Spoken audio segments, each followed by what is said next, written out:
Hi, today we're talking all about risky assumptions. I'm going to talk about what a risky assumption is, why it's important for Agile leaders to know and identify risky assumptions, and also what we can do about risky assumptions. Let me just take a step back before we get into it, and I'm going to talk a little bit about Agile. So Agile is a set of values and principles which help us deal with complex environments, right? And it helps us when we're delivering products or services or doing work where we have a lot of unknowns, right? And that's what Agile is all about, right? And just taking that forward a bit, I'm going to talk about assumptions, right? And why it's such an important thing as an Agile leader to know what an assumption is, first of all, and what a risky assumption is, and also why it's important to find them and what you can do about them. So first of all, what is an assumption? So an assumption is something that we think is true. So it's a hunch that we have, but we don't necessarily have proof, right? And that happens a lot with products and services because we don't have those products and services. So we have to make assumptions to determine whether we should proceed and try to do the thing. We do that through business cases. Or potentially we make those assumptions to when we're actually thinking about our customers and thinking about what our customers want or what they don't want, right? So that's an assumption.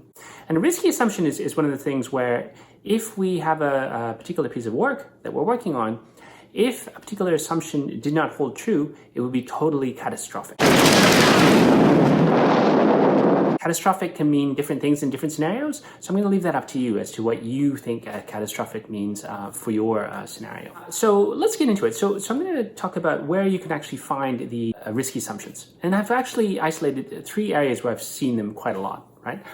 The first one is really in the area of a business case, right? So we see them a lot in business cases. The second one is actually where we're building our product or service.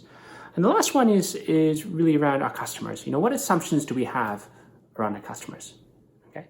And to get us through this, I'm going to use an example, right, to keep it nice and relevant. So an example is it's a large telecommunications company, and they're looking to implement a chatbot so they can reduce the number of calls they have in the call center. So let's go through each of these areas and see, give an example of one of these risky assumptions for this initiative. So today, they have a particular volume of calls coming in for support. And what they've decided at the business case stage, so when they're actually trying to justify whether they should do this thing or not, they've made the assumption that they can reduce costs in the call center so they can by 20%, right? So that's an assumption they make, right? And so why is that a risky assumption? Well, in this particular situation, if it didn't go down 20% and the cost of the solution was maybe $5 million, then it would be a failure because we've invested some money and it didn't actually work out, right? So that's a failure there. And so that there is a risky assumption.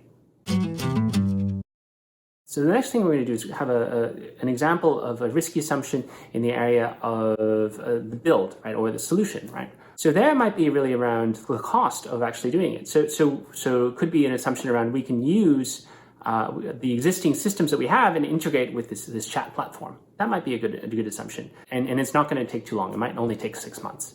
Now, if it took 2 years or 4 years to implement instead of 2 months, would that be catastrophic, right? So if it is catastrophic, potentially that is also a risky assumption. And the third example I'm going to give for the solution is really around the customer. So from a customer perspective, we think that our existing customers will be comfortable using this solution, right, for their support needs, right? So that's another risky assumption potentially, because if we roll this particular solution out and we find that customers are not really interested in that the solution we're providing, then that's a problem as well because we're not going to get to our numbers that we need to make this thing viable.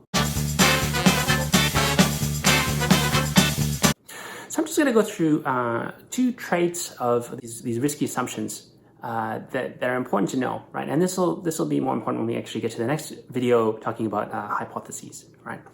So the first part is that assumptions they're implicit, right? So when we actually say we're going to reduce costs by 20%, we kind of are in that mindset that it will definitely reduce costs by 20%, right? Because if we're not sure of it ourselves, then how do we justify it to other people, right? So that's kind of implicit that way. It's not explicit. We don't say, look, we actually don't know, right? And leading into that is also a concept of a bit of opacity, right? So it's not clear to everyone. We're not being transparent to everyone that, look, this is a guess, right? And we actually don't know.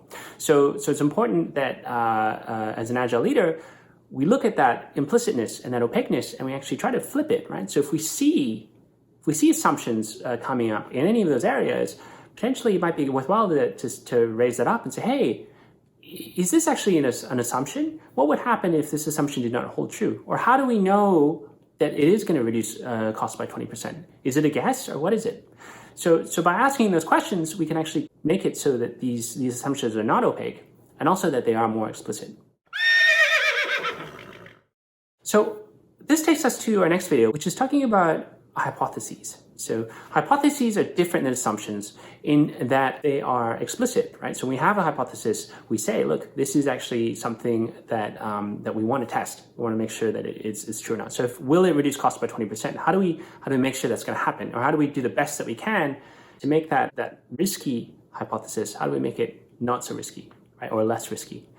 And the second thing is how we validate hypotheses. So it's kind of a different mindset than assumptions, right? So hypotheses are things which are testable, right? And we'll go into that in a lot more detail.